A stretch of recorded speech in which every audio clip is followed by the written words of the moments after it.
Muy bien, muy buenas noches. Tenemos mucho que ver hoy, así que vamos a aprovechar el tiempo, vamos a ir directamente al asunto. Tenemos varias palabras hoy que ver y vamos a estar tratando de ver los más importantes de cada una de ellas. Entonces vamos a comenzar con la palabra redención. La palabra redención, tenemos que decir que en el Antiguo Testamento es un concepto diferente. Redención era aplicado no tanto a personas, sino más bien a propiedades. ¿Se acuerdan la historia de Ruth? Había que redimir ahí la herencia, una propiedad. Pero vamos a ir directamente al significado en el Nuevo Testamento. Y en el Nuevo Testamento hay distintas palabras en griego que todas se traducen o redimir o rescatar. Pero hay distintas palabras griegas y cada una de ellas tiene como un énfasis diferente. Entonces vamos a estar viendo las palabras griegas. En primer lugar está la palabra agorazo. Agorazo significa comprar en el mercado. Si llegas a viajar a Grecia, por ahí alguno quiere este verano ir a Grecia, y estás ahí y preguntás dónde está el agora, es el mercado. Te van a señalar dónde está el mercado. Hasta el día de hoy el mercado es el agora. Y entonces agorazo es comprar en el mercado. El énfasis de esta palabra está en el concepto de comprar. Está en el concepto de que hay que pagar un precio. Nadie te regala nada en el mercado. Pero no está el énfasis en sacar, sino más bien en el hecho de pagar. Hay que pagar el precio. Comprar en el mercado. Esta es la palabra entonces agorazo. Ahora a esta palabra se le agrega una preposición y se transforma en otra palabra, la palabra ex agorazo. Y la preposición ek significa afuera, es decir, comprar y sacar del mercado. A uno le parece obvio, no vas a comprar en el mercado algo y lo dejas adentro. Claro que cuando uno compra lo quiere sacar del mercado. Pero en este caso, esta palabra enfatiza el concepto de sacar fuera del mercado. Ahora, vamos a ver, después, ahora cuando veamos los versículos donde aparece, que es muy importante la diferencia de estas dos palabras. Porque Jesús compró a todos, pero no todos salieron del mercado de esclavos. Claro, en aquel tiempo ibas al mercado y podías comprar un litro de leche, un burro, porque autos no había, o podías comprar un esclavo. Pero en el caso del esclavo, acá hay una diferencia. El Señor pagó el precio de todos. Es decir, cuando se habla de la compra, se habla de que Él compró a todos. Él pagó el precio de todos. Pero cuando se habla de ex agorazo no se habla de todos, se habla de muchos. Porque no todos salimos del mercado. Es como si yo dijera, bueno, todos ustedes, miren, ustedes eran deudores un día, ayer eran perros, hoy son esclavos. Hoy son todos esclavos, ¿no? Y entonces ahí Gustavo es el dueño del mercado de esclavos y yo le digo, ¿a qué precio me haces por todos? Y yo los compro a todos. Y después digo, bueno, la verdad no los quiero obligar a venir conmigo, así que todos los que quieran pueden venir conmigo o si quieren quedarse acá en el mercado, cada uno es libre para hacer lo que quiere. Yo les doy la libertad. Y entonces alguno dice, bueno, yo prefiero quedarme, en este mercado no me tratan muy mal, yo me quedo acá. Es decisión de cada uno. Ahora, el precio fue pagado por todos, pero no todos salieron del mercado. Esta palabra, exagorazo, entonces solo se aplica a creyentes. Solo se aplica a los que salieron del mercado de esclavos. En cambio, la palabra agorazo se aplica a todos. Otra palabra que aparece traducida como redención o rescate es la palabra lutró. Lutró tiene un concepto diferente, porque la palabra lutró, como ustedes ven, no tiene la palabra agorazo, es decir, no tiene que ver con el mercado. La palabra lutró tiene que ver más bien con un rescate. Por ejemplo, puede ser un secuestro, una persona es secuestrada y hay que pagar un rescate. En ese caso, la palabra que se utilizaría en griego sería lutró. Rescatado mediante el pago de un rescate, es decir, liberado mediante el pago de un rescate. Eso es lutró. Y la palabra apolutrosis, que le agrega una preposición. Así como antes ex, aquí es la preposición apo, y esta preposición enfatiza. Tendríamos que traducir así: absolutamente liberados, absolutamente liberados. Ahora, esta es la palabra preferida del apóstol Pablo. El apóstol Pablo era medio exagerado, y él le gustaba usar siempre palabras que implicaban la palabra hiper, que es súper, o la palabra apo, que es absoluto. Él hablaba de todas las cosas súper y absolutas. Y aquí entonces él generalmente va a usar esta palabra: absolutamente liberados. El Señor nos compró, nos rescató, nos liberó. Éramos esclavos del pecado. Jesús dijo, ¿no?, que éramos esclavos del pecado. Y Pablo toma este mismo concepto en Romanos capítulo 6. Todo aquel que hace pecado, esclavo es del pecado. Pero el Señor nos liberó, pagó el precio y nos rescató, nos liberó, nos sacó del mercado de esclavos. Ahora, vamos a ver el uso de estas palabras. Agorazo entonces es comprar. Él compró a todos porque todos estábamos bajo esclavitud. Dice, el cual se dio a sí mismo en rescate por todos. Y después dice, para dar su vida en rescate por muchos. Ven aquí la diferencia. Uno dice rescate por todos y otro dice rescate por muchos. Por eso es importante ver qué palabra se usa en griego.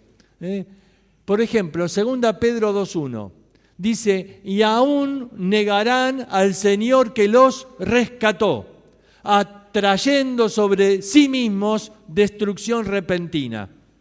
Negarán al Señor que los rescató. Aquí está hablando de apóstatas, de personas que no son salvas, de personas que han profesado ser creyentes, pero la verdad están enseñando doctrinas que están desviando a la iglesia de Dios. Y Pedro dice que estas personas son como nubes sin agua, es decir, tienen apariencia, pero no son genuinos, no son salvos. Y de estas personas dice que negarán al Señor que los rescató. Algunos dicen, bueno, pero entonces perdieron la salvación. No. La palabra que Pedro usa ahí es la palabra agorazo. A ver, tendríamos que decir más bien, negarán al Señor que los compró, porque en realidad ellos nunca salieron del mercado de esclavos. ¿Ves? Nunca salieron, negarán al Señor que los compró. Pero también este versículo nos ayuda a entender que Cristo pagó aún el precio de los apóstatas, es decir, de los no salvos. Cristo pagó el precio de todos, y este versículo lo confirma porque aquí dice, negarán al Señor que los compró. Él pagó por ellos, aunque ellos nunca salieron del mercado de esclavos. Vamos a otro texto. La palabra exagorazo y lutro solo se utilizan para creyentes, los que voluntariamente han decidido salir. Por ejemplo, Mateo 20:28. Para dar su vida en rescate por muchos. Algunos dicen, ¿ves? Cristo no murió por todos. No. Él murió por todos. Él pagó el precio de todos. Pero acá la palabra que utiliza es la palabra lutró. Solo han sido liberados los que han creído. Otro texto. Dice, para que redimiese a los que estaban bajo la ley, a fin de que recibiésemos la adopción de hijos. Solo recibimos la adopción de hijos los que fuimos liberados, no los que Él pagó el precio, sino los que hemos tomado la decisión de salir de ese mercado. Por eso la palabra es exagorazo, es decir, los que el Señor compró y sacó del mercado de esclavos. Y no solo te sacó del mercado, sino que ahora te dio la adopción de hijos. Muy bien. Siendo justificados gratuitamente por su gracia mediante la redención que es en Cristo Jesús. Aquí la palabra es apolutrosis. Esta es la que dijimos que es la preferida de Pablo, ¿no? En quien tenemos redención por su sangre, el perdón de pecados, según las riquezas de su gracia. nosotros también gemimos dentro de nosotros mismos esperando la adopción, la redención de nuestro cuerpo. Siempre la palabra es apolutrosis. Si se prestan atención, hay una diferencia con el último versículo. En los dos primeros dice en pasado, siendo justificados mediante la redención. Ya se efectuó la absoluta redención de nuestra alma. En quien tenemos redención, absoluta redención. Hoy, cuando una persona acepta a Cristo, es absolutamente liberado del pecado. Pero en el tercer versículo habla de futuro. Dice, estamos esperando la absoluta redención. ¿Por qué en futuro? Porque dice de nuestro cuerpo. Y ahí en Romanos capítulo 8 va a decir que la creación gime esperando ser liberada. ¿Liberada de qué? De las consecuencias del pecado. El pecado afectó la creación. El pecado afectó nuestro planeta. Y dice que la creación gime, y hoy vemos que gime. Tantos problemas de contaminación, problemas de cómo el planeta fue afectado por el abuso del hombre. Bueno, el planeta gime, esperando ser liberado de la contaminación del pecado. Y dice, nuestro cuerpo también está esperando la absoluta liberación. A ver, nuestra alma fue liberada, pero nuestro cuerpo por ahí sufre las consecuencias del pecado. La sangre de Cristo te limpia de todo pecado, pero no te quita las consecuencias. Si alguno tiene el hígado arruinado porque era un alcohólico, aceptaste a Cristo y tenés el perdón de pecados, pero no tenés un hígado nuevo, ¿sí? Sigue siendo el mismo de antes. Y uno tiene problemas hepáticos y dice, ay, estoy esperando la absoluta redención de mi cuerpo, ¿ves? De que el cuerpo sea absolutamente liberado de las consecuencias del pecado. Por eso está ahí en futuro. Muy bien, ahora tenemos que pasar a otra palabra, la palabra regeneración. Y esta es una palabra muy, muy importante. Una quizás de las más importantes en el Nuevo Testamento para describir la salvación. Esta es la que Jesús utilizó ahí en Juan capítulo 3, en esa gran charla con Nicodemo, ¿se acuerda? ¿Por qué? Porque regeneración es la obra del Espíritu Santo en la que Él engendra en nosotros una nueva criatura, una nueva naturaleza en el momento que creemos en Cristo. Es el nuevo nacimiento que llamamos. Cuando uno nace de nuevo, es engendrado por medio del Espíritu Santo. Somos regenerados. Ahora, todo aquel que cree que Jesús es el Cristo es nacido de Dios. Ahí está, es nacido de Dios. La palabra griega para nacido es genao. Genao, tenemos los genes de Dios. Somos engendrados por Dios. Ese es el concepto de la regeneración, el concepto de nacer de nuevo, de ser una nueva criatura. Este es el concepto entonces de la regeneración. Dice, de modo que si alguno está en Cristo, nueva criatura es. Las cosas viejas pasaron, todas son hechas nuevas, somos nuevas criaturas, somos regenerados. El Señor no nos reforma, nos regenera. A ver, reforma te cambia la forma, pero regenera te hace nuevo. Somos una nueva criatura. Este concepto de la regeneración es sublime, porque Pedro dice que nosotros participamos de la naturaleza divina. Tenemos la misma naturaleza de Dios, porque ese ser que nació en nosotros es engendrado por Dios. Somos nuevas criaturas, regenerados. Ahora, aquí hay un debate. Algunos dicen, ¿cuándo somos regenerados? Y entonces algunos van diciendo, bueno, Dios regenera al que Él quiere. Y después la persona va a creer. Porque nadie puede creer de su propia voluntad. A ver, hay un debate así, viene de esta manera. Dice, el hombre está muerto en sus delitos y pecados, pero interpretan muerto como que no tenemos voluntad, como que un muerto no puede hacer nada. Un muerto dice está muerto y no puede hacer nada, así que yo no le puedo poner condiciones, requisitos al muerto. No le puedo pedir que haga nada. No le puedo pedir que tenga fe ni que se arrepienta, está muerto. Pero esa es una mala definición de muerto. Ya explicamos que muerto espiritualmente significa separados de Dios. ¿Se acuerdan? Adán estaba muerto en sus delitos y pecados, pero él seguía hablando con Dios, seguía creyendo en Dios.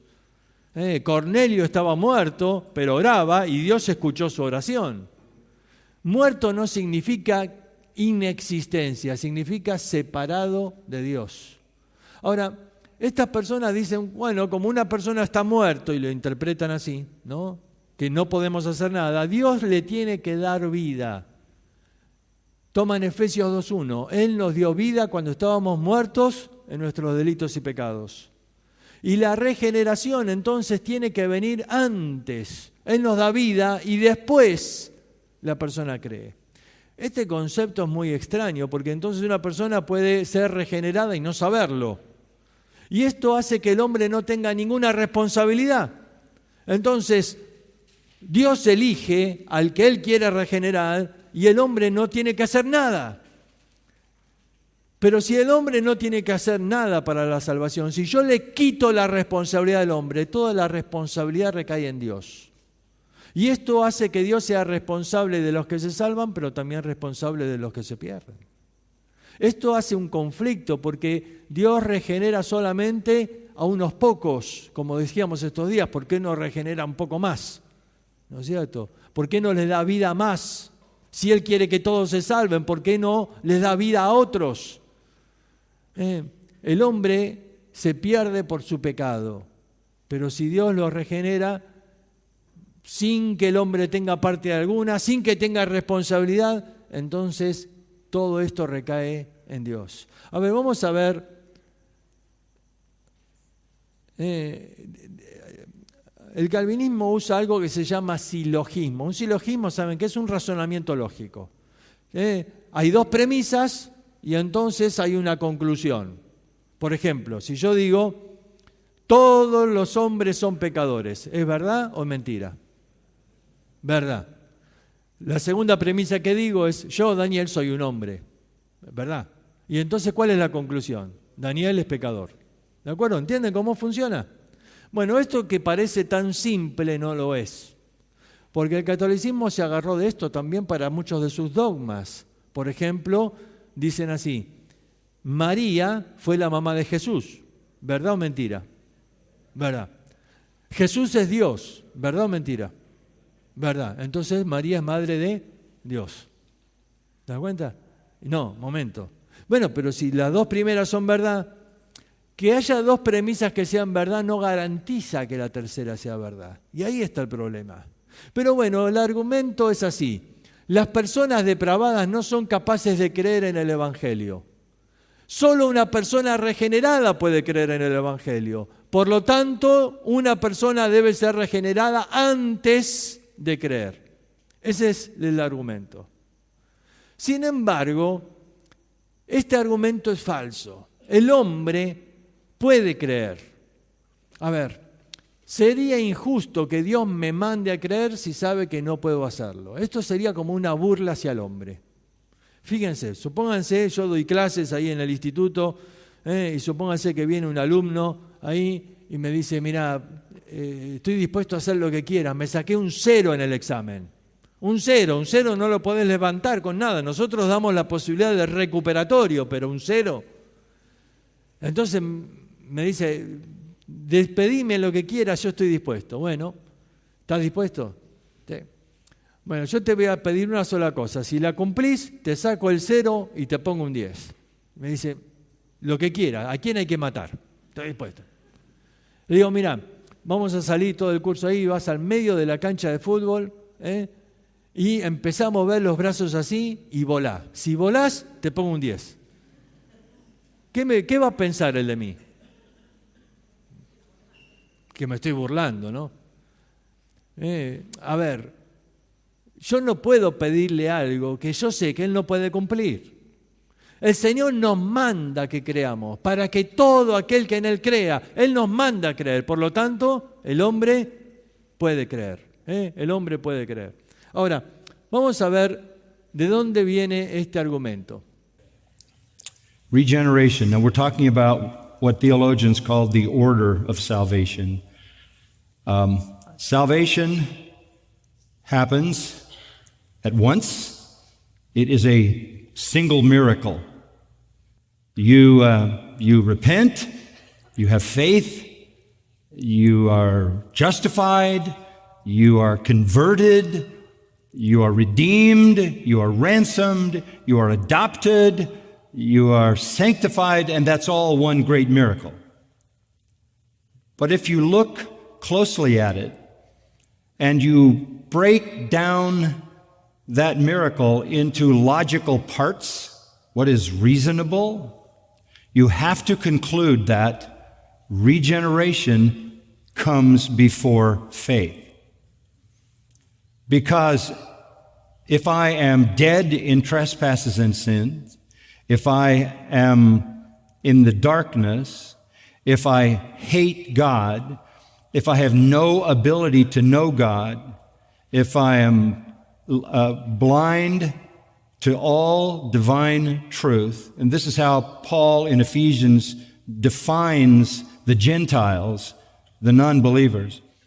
If I have no capacity for anything, then I cannot even believe until the Spirit of God has awakened my heart. So from a reality perspective, that's all one great miracle. But when you dig deeper, the initial work is the work of God in regeneration. Muy bien, lo cortamos ahí porque es un poquito más largo, si no. Pero ven, el argumento viene de que no podemos hacer nada. Así que no podemos creer. Así que el Espíritu nos tiene que dar vida para después creer. Sin embargo, la Escritura siempre pone la regeneración como una consecuencia posterior al creer. Después de esto, el predicador va a tomar Juan capítulo 3. Y en Juan capítulo 3, Jesús habla con Nicodemo. Y él dice ahí, ves, un bebé no tiene que hacer nada para nacer. Bueno, yo creo que sí tiene que hacer tiene que hacer algo para nacer. Ahora, Nicodemo, él dice, Jesús lo primero que le dice es la obra del Espíritu, como el viento. ¿Se acuerdan? El viento no sabe de dónde viene ni a dónde va. La obra del Espíritu es necesaria para la regeneración. Pero después de esto, Nicodemo le hace a Jesús una gran pregunta. Fíjense conmigo, en Juan capítulo 3.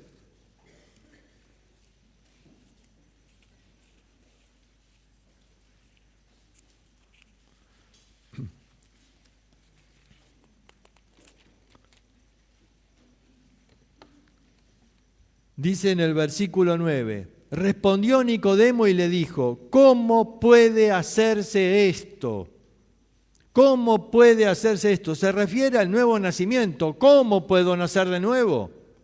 Y entonces Jesús le respondió, ¿eres tú maestro de Israel y no sabes esto? De cierto te digo, que lo que sabemos, hablamos y que hemos visto y testificamos, si os he dicho estas cosas terrenales y no creéis, ¿cómo creeréis si dijere las celestiales? Nadie subió al cielo sino el que descendió del cielo, el Hijo del Hombre. Y como Moisés levantó la serpiente en el desierto, así es necesario que el Hijo del Hombre sea levantado para que todo aquel que en él crea no se pierda, mas tenga vida eterna. ¿Ves? Nicodemo pregunta, ¿cómo puedo nacer de nuevo? Y Jesús le dice, así como Moisés levantó en alto la serpiente en el desierto. Moisés levantó la serpiente, ¿se acuerdan? Todos estaban ahí mordidos por la serpiente, el veneno de la serpiente estaba en ellos y ellos tenían que mirar la serpiente, era una mirada de fe. Y dice, así es necesario que el Hijo del Hombre sea levantado. Mira, este es uno de los tipos más dramáticos, porque la serpiente es figura de Satanás, ¿no es cierto? Sin embargo, acá la serpiente va a representar a Cristo. Cristo va a ser levantado en alto. Él va a tomar la forma de la maldición, la forma del pecado. La serpiente de bronce tenía la forma, pero no tenía veneno. Cristo no tuvo pecado. Pero Él fue hecho a semejanza de carne del pecado para tomar nuestro lugar, para tomar nuestra maldición. Y Él fue levantado ahí en alto. Esa es una referencia al tipo de muerte que Jesús iba a tener, que iba a ser crucificado, iba a ser levantado en alto. Y dice, para que todo aquel que en Él crea. Es decir, es esa mirada de fe. En aquel tiempo podías ver ahí al que estaba morido por la serpiente y él te podía pedir ayuda. Y tú le decías, mirá la serpiente y te vas a curar. Y él decía, no, llévame al médico, o llévame al templo, o oren por mí, o que hagan un sacrificio, o matar a serpientes. No, nada de eso. Lo que tienes que hacer es mirar la serpiente. Es esa mirada de fe, confiando en que Cristo estaba ocupando mi lugar en la cruz. Y en ese momento uno nace de nuevo. En ese momento nacemos de Dios. Nacemos de Dios. Así que vamos a ver algunos textos. Dice Juan 3:3, ¿no? Lo que recién decíamos, respondió Jesús y le dijo, de cierto te digo, el que no naciere de nuevo no puede ver el reino de Dios. Creo que se trabó ahí. ¿Me lo pasás por ahí a ver qué pasó?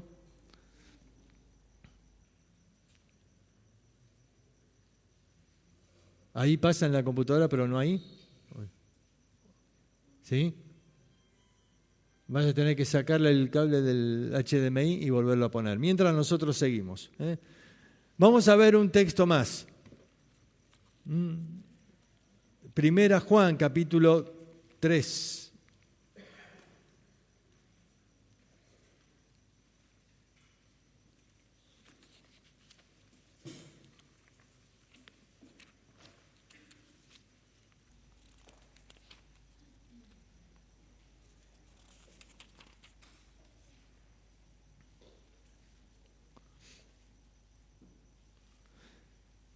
Dice, primero vamos a leer 1 Juan capítulo 5, versículo 1.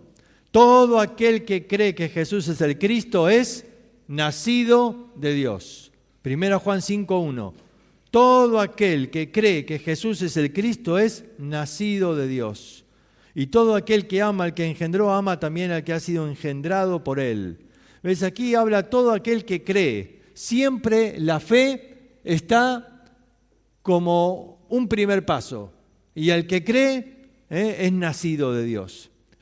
Muy bien, ahí tenemos el pasaje que recién leímos de Juan. Vamos a ver una cita de Spurgeon. Miren qué interesante. Dice así: si he de predicar la fe en Cristo a un hombre que ha sido regenerado, entonces el hombre, habiendo sido ya regenerado, ya es salvo. Y es innecesario y ridículo predicarle a Cristo y pedirle que crea para ser salvo, si ya es salvo, puesto que ya ha sido regenerado. ¿He de predicar la fe solamente a los que ya la tienen? Es absurdo, en verdad. Me sería esto como esperar que el hombre se sane para después llevarle la medicina. Esto es predicar a Cristo a justos y no a los pecadores. Más clarito, échale agua, ¿no? Es decir, Spurgeon mismo está diciendo ahí, es absurdo este concepto de que la persona sea regenerada. Es como decir, si Dios ya lo sanó, ¿qué sentido tiene ahora que le prediquemos el Evangelio? ¿No es cierto? Está diciendo, nosotros somos llamados a predicar a los pecadores, a los que no tienen a Cristo, para que ellos puedan ser salvos. Recién decíamos, ellos están en la oscuridad. Sí, pero 2 Corintios 4 dice que Satanás los ciega para que no les resplandezca la luz del Evangelio. Sí, pero la luz del Evangelio resplandece. Y la persona ve la luz. Y la persona puede ser movida para creer, para aceptar a Cristo. Entonces, uno dice, de nuestra naturaleza, dicen, el hombre no buscaría a Dios. No, pero dijimos, en respuesta a la obra de Dios, sí. Dice Oseas capítulo 5, en su angustia me buscarán. Y el hombre cuando está atravesando angustia busca a Dios. Y Dios utiliza distintos medios para que el hombre le busque. Otra frase muy común que escuchamos por ahí es que el hombre ya no tiene libre albedrío. Ellos dicen así, libre albedrío tuvo Adán y Eva, pero después del pecado ya no más. Ellos dicen así, si le das a un león a elegir, Le pones acá un plato de carne y acá le das un plato de lechuga. ¿Qué va a comer el león? La carne, ¿no es cierto? Hoy escuchaba otro ejemplo, ¿no? Si le das a un buitre carroña o alpiste, ¿qué va a elegir? La carroña, ¿no es cierto? Ahora, la paloma elige el alpiste, ¿no es cierto? Tiene que haber un cambio de naturaleza, dicen, para que elija otra cosa. Pero el problema es que estos ejemplos no se aplican para nosotros. El hombre tiene libre albedrío. Nosotros tenemos la posibilidad de decir, después del pecado, el hombre sigue teniendo libre albedrío. Mira Génesis capítulo 4. Ya había el pecado surgido en el capítulo 3. Dios le habla a Caín, ¿se acuerdan?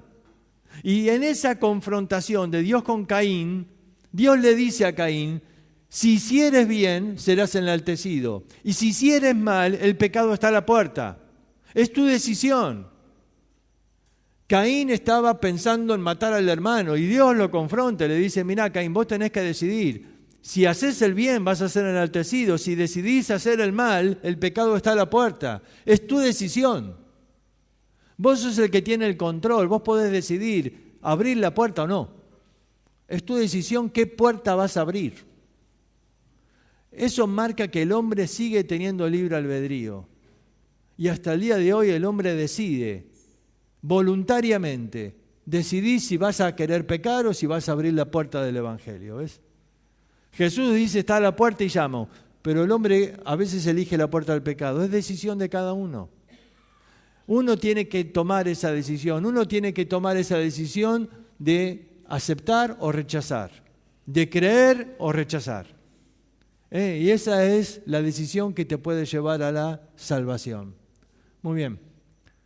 Vamos a ver estos dos conceptos. Mira, durante mucho tiempo en la teología se habló de esto. Monergismo, sinergismo. ¿Qué significa? A ver, en términos muy simples. Monergismo es que la salvación solo es de Dios. Solo de Dios. Sinergismo es en cooperación con el hombre. El hombre trabaja con Dios. Ahora, los que creen en el sinergismo, es decir, creen en la salvación por obras. Dios pagó una cuota y yo pago el resto. ¿Se acuerdan que dijimos eso el otro día? En cooperación. Nosotros decimos, no, Dios pagó toda la cuenta. Entonces no tengo que hacer nada. Bueno, sí, Dios pide algo. La salvación es solo de Dios. Creer no significa cooperar. ¿Te acordás del ejemplo que dimos del pago de la deuda? Dijimos, tienes que ir al banco y tienes que acreditar ese dinero a tu cuenta. Tienes que firmar. Eso no significa que colaboraste en el pago. No pusiste ni un peso. No pagaste ni una cuota. Lo único que tienes que hacer es dejar que se acredite a tu cuenta. Por eso creer no es cooperar. Por eso decimos que Dios pone al hombre una condición. La condición es creer. Por eso es importante que prediquemos el Evangelio. El hombre puede ser esclavo del pecado, puede estar encadenado por el pecado, hasta puede estar endemoniado y que el demonio tenga posesión de él. Aún así necesita el Evangelio. Es lo único que lo puede liberar. Porque cuando él pone su fe en Cristo, cuando él clama, todo aquel que invocar el nombre del Señor será salvo. Y todo aquel que viene a mí, dijo Jesús, ¿yo qué? No lo echo fuera. Él no rechaza a nadie. No importa la condición en la que viene. No importa la cantidad de pecado que ha cometido. No importa si le ha vendido su alma al diablo. No importa nada. Todo aquel que viene a Cristo, Él no lo echa. Él lo recibe y Él paga la deuda y Él lo rescata y Él lo libera y Él lo regenera y hace una nueva criatura de esa persona. Y uno dice, ¿cómo puede ser si este antes era un perseguidor de la iglesia? Así decían de Saulo, ¿no? Pero el Señor lo hizo nueva criatura. Y ese hombre que era tan cruel se convirtió en un discípulo que amaba a los creyentes como una madre ama a sus hijos. Dice 1 Tesalonicenses capítulo 2, ¿no? Dice, yo los aconsejaba y amonestaba con el amor de una madre. ¿Ves? El hombre que era tan cruel fue regenerado, hecho nueva criatura. ¿Te das cuenta? Esa es la obra que Dios por gracia hace en toda persona que le acepta como Salvador. Todo aquel que es nacido de Dios no practica el pecado, porque la simiente de Dios permanece en él y no puede pecar porque es nacido de Dios. Este texto de 1 Juan ha traído mucha confusión. ¿Por qué? Porque algunos dicen, si uno es verdaderamente creyente, no tiene que practicar el pecado. Y si practica el pecado, entonces no ha nacido de nuevo. ¿Esa es la señal? ¿Eso es así?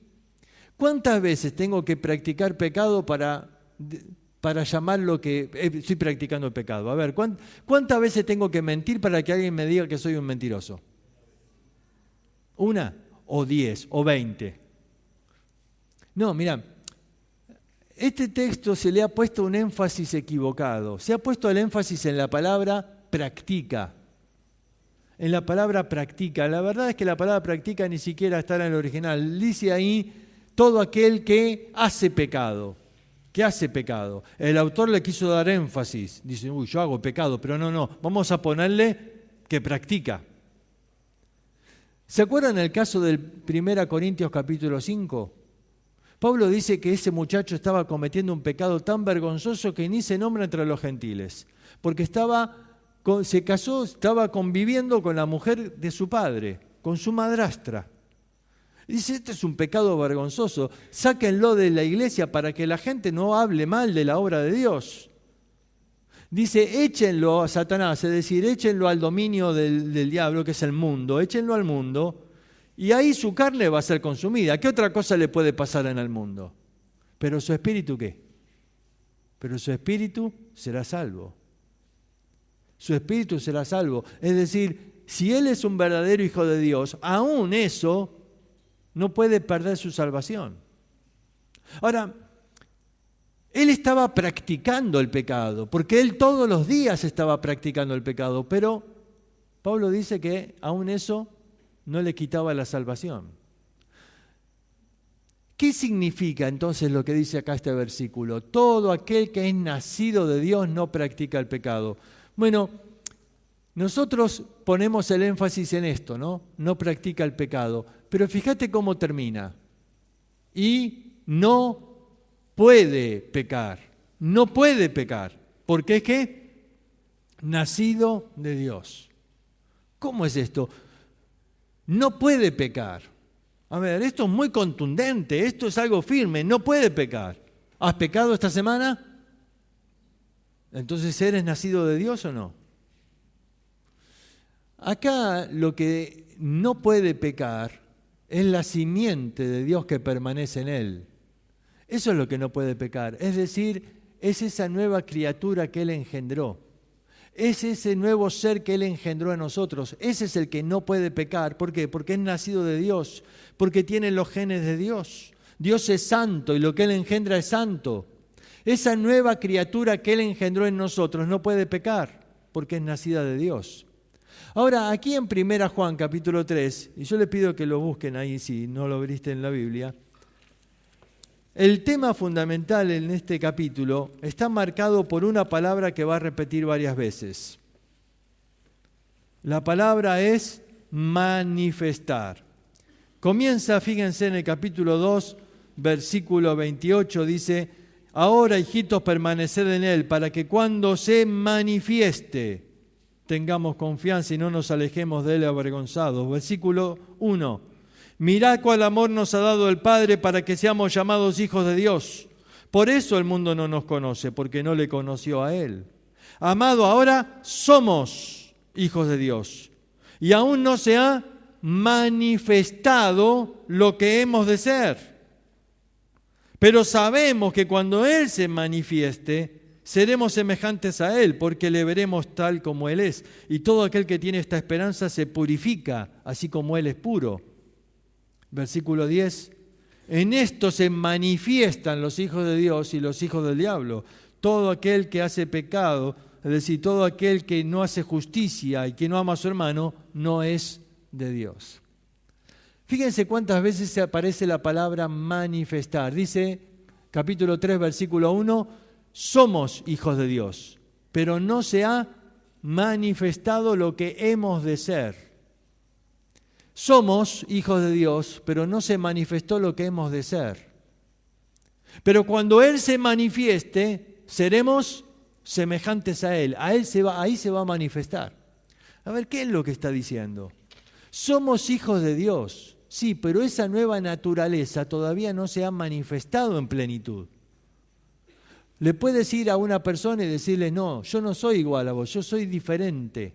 Y te mira, yo no soy de este mundo, que soy de otro planeta. A ver, nosotros utilizamos esto, miren, la metamorfosis. Ahí tenés la oruga, y vamos a imaginarnos, ¿no? Ustedes saben lo que pasa. Pero la oruga se encuentra con un gusano, ¿no? El gusano le gustó la oruga, la quiere invitar al banquete. Y la oruga le dice, no, con vos no salgo. ¿Por qué? Yo soy diferente. Vamos, si los dos nos arrastramos por el piso, los dos comemos hoja. No, pero yo un día voy a volar. ¿Qué piensa el gusano de la oruga? Esta está loca, le cayó mal. Andá a saber qué hoja habrá comido. Andá a saber qué planta se comió que... No, ¿cómo que vas a volar? Sí, yo un día voy a tener alas. ¿De dónde vas a sacar alas? A ver, no se ha manifestado lo que ha de ser. Pero un día se manifiesta. Y lo primero que hace cuando es mariposa, lo busca el gusano y le dice, y le saca la lengua. Dice, ¿qué? ¿Ves ahora las alas? A ver, Juan dice, nosotros somos hijos de Dios, pero todavía el mundo no nos conoce. No ve la diferencia, no sabe. Pero cuando Cristo venga, ahí vamos a ser transformados. En un momento, en un abrir y cerrar de ojos, ahí se va a manifestar. Pero el problema es que yo tengo que manifestar hoy a Cristo. ¿Cómo la gente ve que soy un hijo de Dios? A ver, explícame, ¿cómo la gente ve que soy un hijo de Dios? En mi vida, con mi conducta. Pero Juan dice, sí, pero si haces injusticia, si no amas a tu hermano, si vivís en pecado, ¿qué es lo que estás manifestando? Tu vieja naturaleza. La gente no ve que sos un hijo de Dios. Tenés que manifestar a Cristo ahora. Tenés que mostrar a Cristo ahora en tu vida. La gente tiene que ver a Cristo hoy, tiene que ver a Cristo ahora. Porque si esperás a que Cristo venga, ya va a ser tarde después, ya no le podés predicar a nadie. Tenés que mostrar a Cristo ahora. Por eso habla tanto de esta palabra, manifestar. En esto se manifiesta. Ahora, puede ser que seas un hijo de Dios y no lo manifiestes. Mira, es interesante porque en la Biblia, en el Nuevo Testamento, hay dos palabras distintas que se traducen transformación. Transformación. Romanos capítulo 12. Somos transformados mediante la renovación de nuestro entendimiento. ¿Sabes qué palabra es ahí? Metamorfosis. Segunda Corintios capítulo 3. Ahora le vemos como en un espejo, cara a cara. Y somos transformados de gloria en gloria conforme a la imagen. Somos transformados de gloria en gloria, metamorfosis. Es un cambio que se hace en la forma. ¿Por qué? La regeneración es un momento, pero hay un cambio que es un proceso en el cual vas mostrando a Cristo, en el cual tenés que parecerte a Cristo cada día un poco más, porque tenés que mostrar esa nueva naturaleza que está engendrada en vos. Tenés que mostrarla para que te crean, para que vean la diferencia, para que vean que sos un hijo de Dios. Podés ir a una persona y decirle, mira, yo soy hijo de Dios. La persona dice, yo no veo la diferencia, yo no veo la diferencia. Tenés que mostrarles la diferencia, mostrarles. Ahora, hay otra palabra que también se traduce transformados. Es la que aparece en 1 Corintios 15, cuando dice, en un abrir y cerrar de ojos seremos transformados. Pero ahí la palabra no es metamorfosis, ahí es alionis, que significa cambiados en un momento. Como cuando uno se cambia de ropa, así, un cambio, en un momento. Cuando veamos a Cristo, dice Juan, en un momento seremos como Él. En un instante. Sí, pero nos vamos al cielo. Ya no le podemos predicar a nadie. Por eso nuestra responsabilidad ahora es mostrar esa nueva naturaleza, mostrar la nueva naturaleza que está en nosotros. Vamos a ver, ¿me lo pasás ahí? A ver.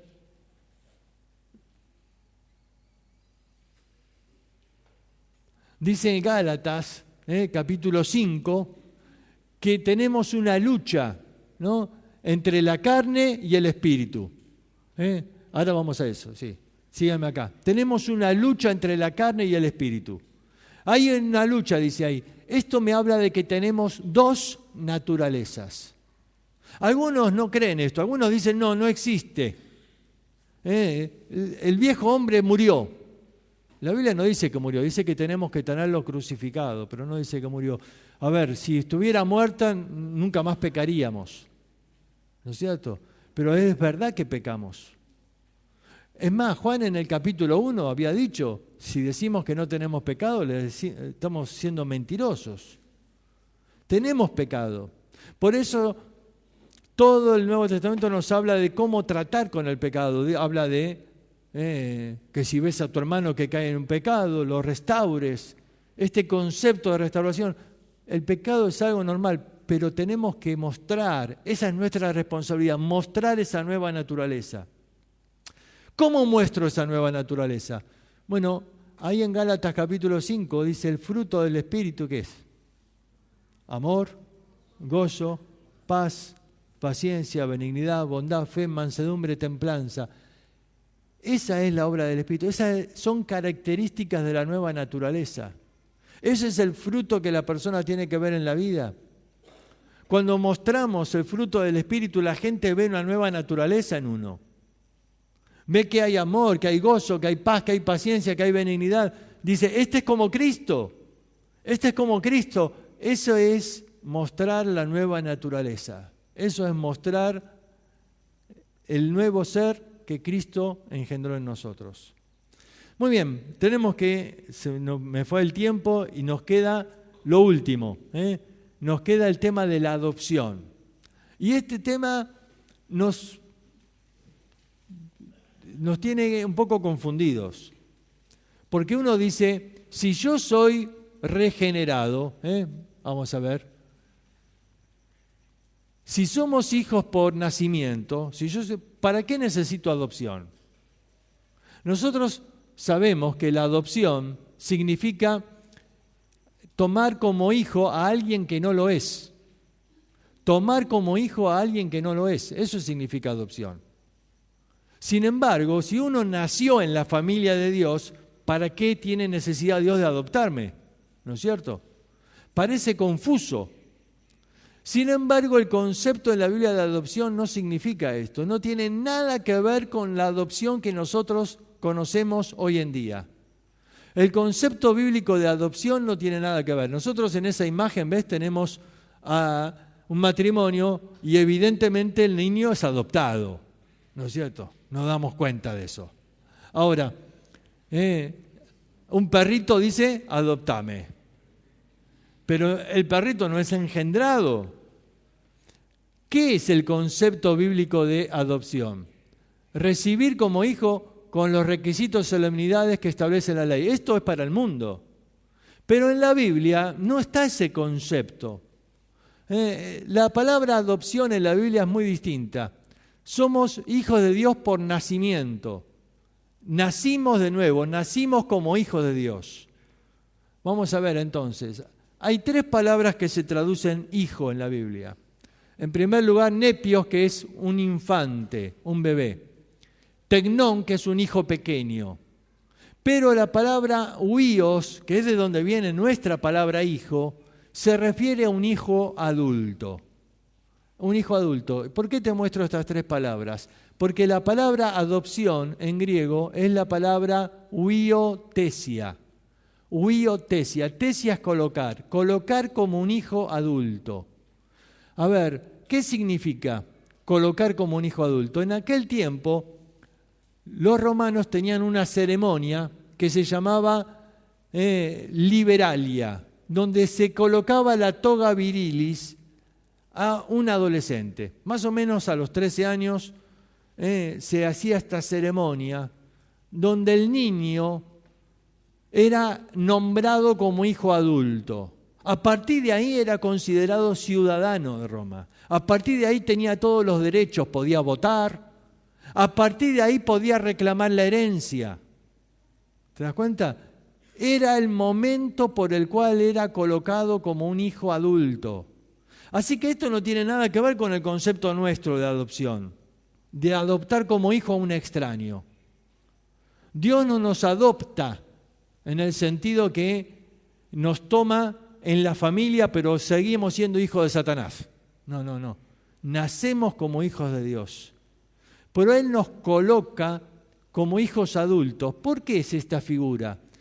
Bueno, esta figura tiene que ver con esto. 5 veces aparece en el Nuevo Testamento y las 5 veces siempre habla de la herencia. Siempre habla de la herencia. Tiene que ver con enfatizar el concepto de que somos herederos.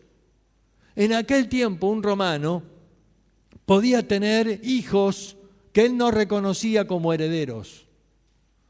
En aquel tiempo podía tener hijos bastardos, se llamaban, con otras mujeres. No podían reclamar la herencia. Pero cuando le daba la toga viril les está diciendo, este hijo es mi hijo y puede ser mi heredero. Era una ceremonia por la cual ya nadie tenía dudas, era el heredero. Muy bien. En la regeneración hay una nueva naturaleza. En la adopción hay una nueva posición. En la regeneración, la responsabilidad es que tenemos que crecer. Somos como niños primero, y tenemos que desear como niños recién nacidos la leche espiritual. En la adopción tenemos una responsabilidad, tenemos que servir. En la regeneración participamos de la naturaleza divina, en la adopción participamos de la herencia divina. El pasaje que más Pablo enfatiza el concepto de adopción está en Gálatas capítulo 4. Y en Gálatas capítulo 4, él dice que cuando el niño es pequeño no se diferencia del esclavo, porque los dos tienen que ser llevados por tutores. Y un tutor tenía al hijo del dueño, pero también a sus propios hijos o a otros hijos de esclavos, todos ahí participando de la escuela, y les enseñaba a todos. No se notaba mucho la diferencia del que era hijo del que no era hijo. Pero cuando era la huiotesia, ahora se marcaba la diferencia. Ahora él ya era libre, ahora él tenía una responsabilidad, ahora él era el heredero. Y él tenía que ser entonces libre para servir. Ahí dice que ahora podemos clamar Abba Padre. ¿Se acuerdan de esta expresión? Solo Cristo la había usado. Y dice, nosotros podemos dirigirnos al Padre de esta manera porque somos declarados hijos de Dios. Hemos recibido la adopción. Muy bien, tenemos que terminar, se me fue el tiempo, pero queremos terminar con lo siguiente, con la predestinación. Qué palabrita para terminar, ¿no? ¿Estamos predestinados? ¿Qué te parece? ¿Está predestinado con quién te vas a casar? Acá tengo varias. ¿Está predestinado? ¿Está predestinado de qué equipo de fútbol ibas a ser? No. ¿Qué es este concepto de la predestinación? A ver, dice, a los que antes conoció, también los predestinó. Los predestinó para que fuesen hechos conforme a la imagen de su Hijo. A ver, rápido vamos a marcar la diferencia con esta palabra. El destino no es todo lo que te va a pasar en la vida, el destino es el final. Cuando uno toma un colectivo, ¿qué dice el cartel ahí? El destino, ¿qué significa eso? ¿A dónde va? Si tomás un cartel que dice Buenos Aires, sabés que el destino es ir a Buenos Aires. Y entonces va por la ruta, pero de pronto se desvía. Y vos decís, ¿por qué se desvía? No sé, hay un piquete, cosa rara en Argentina, pero a veces pasa. Se desvía. Y uno dice, pero yo no, siempre voy por esta ruta. Sí, pero no se puede ir por acá, vamos por otro lado, pero quédese tranquilo, vamos a llegar ¿a dónde? Al destino. Al destino. Cuando uno, antiguamente, a los jóvenes les hablo acá, que no tienen idea de lo que es una carta, porque ahora no hay más carta con el WhatsApp, no. Pero antiguamente en la prehistoria se escribían cartas. Y uno ponía ahí el destino. Se llamaba así, el destinatario. Es decir, lo que ponías adelante y el remitente atrás. ¿No es cierto? Y esa carta entonces la ponías ahí en un buzón. Y esa carta vos no tenés idea por dónde iba a ir. Porque esa carta podía dar miles de vueltas. Porque la mandaban por donde podían. Y vos escribías una carta a China, pero iba para Estados Unidos. ¿Por qué la mandan para allá? Porque era el camino más rápido. A ver, el destino es el final. Dice acá, a los que antes conoció. Ya explicamos ayer esto. Dios conocía quiénes iban a depositar su fe, quiénes iban a responder a su llamado. Y entonces a ellos los predestinó. Es decir, les marcó el destino final para que sean hechos conforme a la imagen de Cristo. ¿Se acuerdan lo que recién leímos en 1 Juan capítulo 3? Cuando Él se manifieste, ¿cómo vamos a hacer? Semejantes a Él, porque le veremos como Él es. Es decir, se cumple lo que está predestinado. Vamos a tener la imagen de Cristo. Esa imagen con la cual fuimos creados. ¿Se acuerdan en el momento de la creación? Hagamos al hombre a nuestra imagen. Pero en el momento en que el pecado entró, se distorsionó la imagen. Hoy yo veo al hombre, no veo a Dios. Está distorsionada la imagen. Pero ahora el Señor quiere que volvamos a tener la imagen de Cristo. Y cuando lleguemos al cielo, vamos a tener la imagen.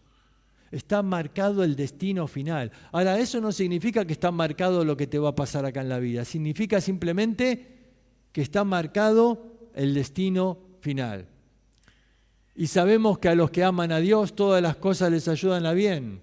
Esto es a los que conforme a su propósito son llamados. Ahora, Dios quiere trabajar para que esa imagen de Cristo la tengamos ahora, dijimos, para poder mostrar a Cristo al mundo. Y para eso trabaja nuestra vida y permite cosas en la vida que Dios las utiliza para nuestro bien. Y bueno, pasamos por alto porque no hay tiempo de todo esto acá. Pero dice así, Jehová cumplirá su propósito en nosotros. Dice, porque verdaderamente se unieron en esta ciudad contra tu santo Hijo Jesús, a quien ungiste, Herodes y Poncio Pilato, con los gentiles y el pueblo de Israel, para hacer cuanto tu mano y tu consejo habían antes determinado que sucediera. Ahí está la misma palabra griega que se tradujo predestinó en el versículo anterior.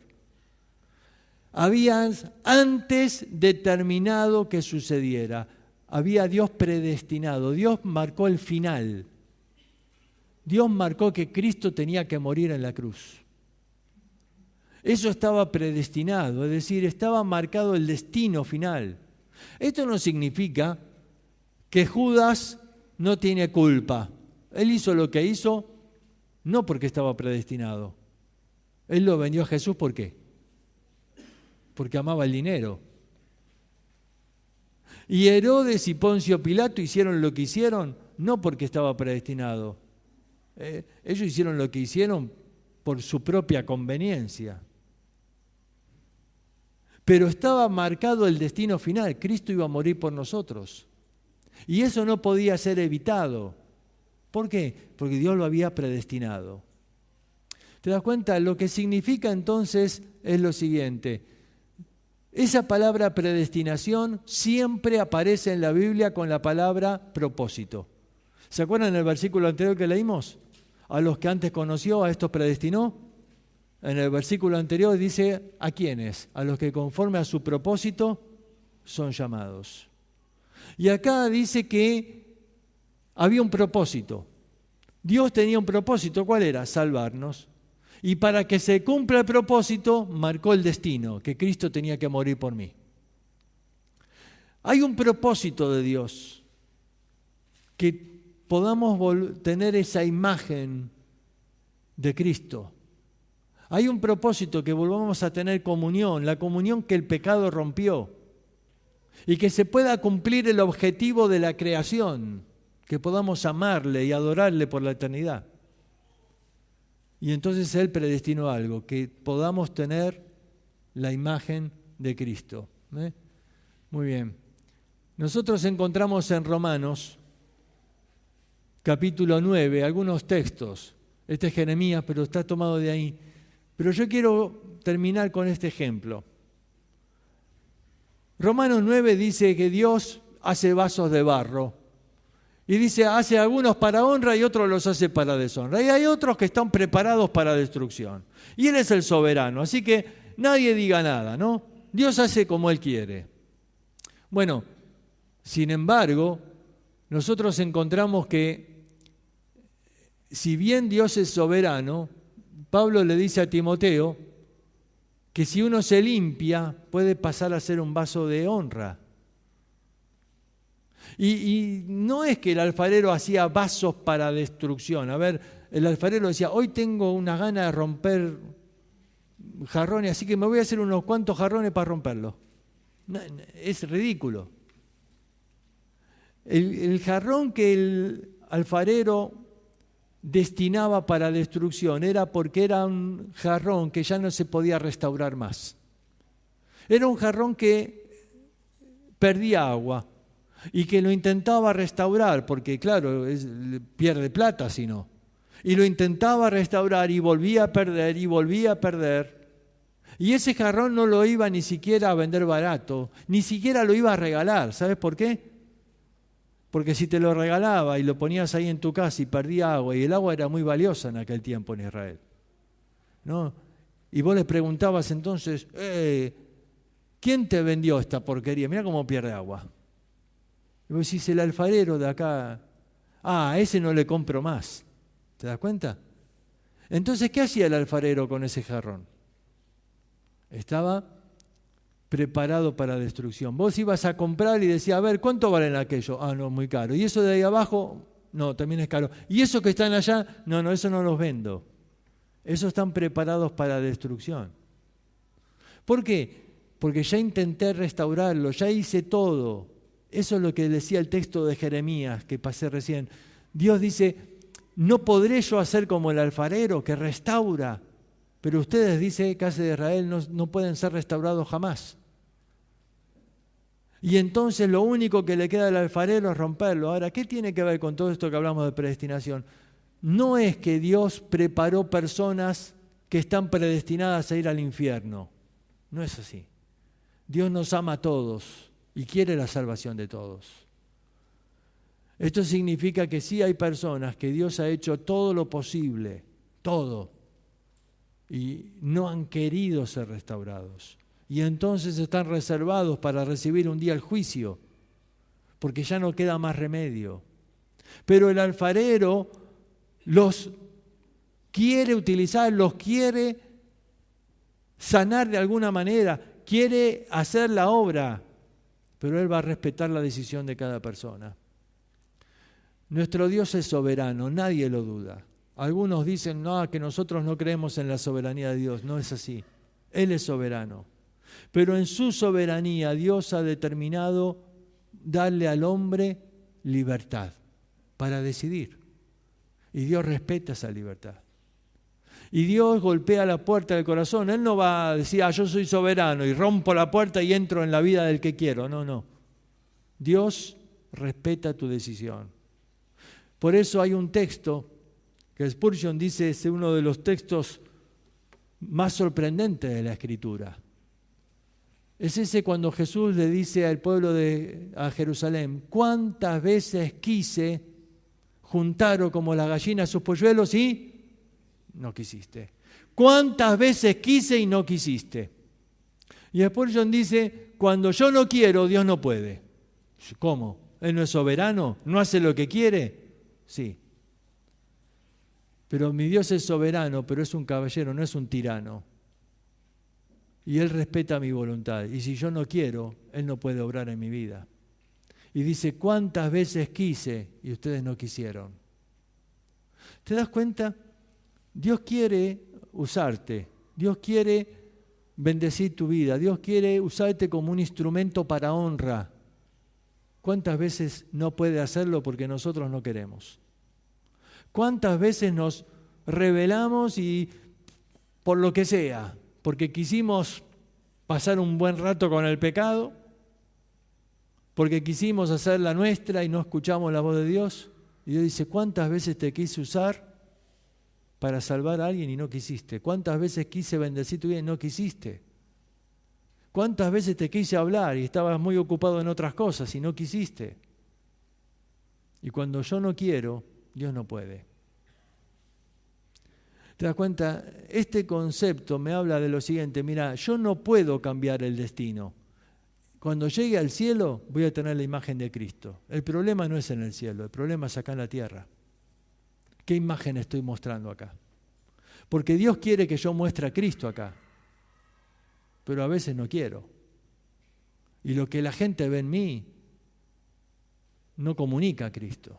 Y a veces ve una vida de pecado y dice: ¿qué me decís que tenés una nueva naturaleza? Yo no la veo. ¿Qué me decís que sos hijo de Dios? Yo no lo veo. ¿Te das cuenta?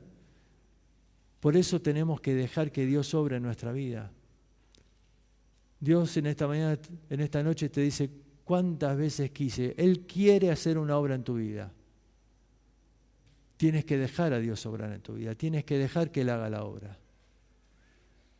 Yo veo muchas veces creyentes que terminan ahí con conflictos, mal en su matrimonio, mal en esto, mal en otro. ¿Vos pensás que eso era lo que Dios quería hacer en la vida? ¿No te das cuenta que algo está mal? Algo estamos haciendo mal. Porque eso no es lo que Dios tenía planeado para mí. Algo estoy equivocado en mi manera de hacer. Tengo que, mientras Dios me da la oportunidad, tengo que hoy cambiar. Hoy ponerme de rodillas ante Él y hoy decirle: Señor, quiero dejar de ser un estorbo para que tú puedas cumplir tu propósito en mí. Vamos a terminar. ¿Hay alguna pregunta?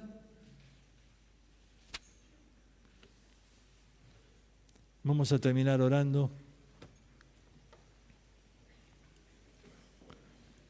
Señor, te damos gracias por tu palabra. Y rogamos, Señor, que tú obres en nuestra vida. No queremos ser un estorbo, queremos que tú cumplas tu propósito en nosotros. Queremos dejar de ser,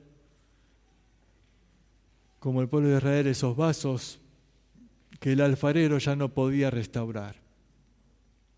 Queremos mantenernos dóciles, maleables en tus manos, para que hagas de nosotros lo que tú quieras.